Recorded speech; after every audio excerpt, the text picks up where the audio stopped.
నేను ఈ మూవీ థియేటర్‌లో రిలీజ్ అయింది. ఒక 2, 3 వీక్స్ ముందే రిలీజ్ అయింది. ఇది యాక్చువల్లీ ఒక తమిళ్ మూవీ.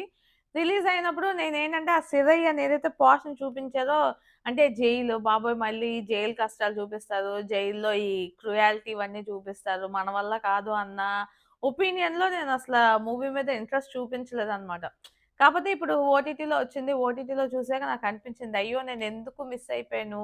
నేనేమనుకున్నాను జైలంటే ఈ జైల్ థింగ్స్ అన్నీ చూపిస్తారు. ఎందుకులే అన్నట్టు వదిలేసాను. కానీ ఈ మూవీ చాలా డిఫరెంట్ మూవీ అని చెప్పొచ్చు. మనకి ఓపెనింగ్ షాట్ నుంచి పోలీస్ అని చెప్పి, లేదంటే ఆ అక్యూజ్‌ని తీసుకెళ్ళినప్పుడు ఒక టెన్షన్ బిల్డ్ చేసి, థ్రిల్లర్ మూవీ లాగే వెళ్తుందనమాట. ఫస్ట్ 1 అవర్ 10 మినిట్స్ అలా 1 అవర్ 10 మినిట్స్ అలాగా.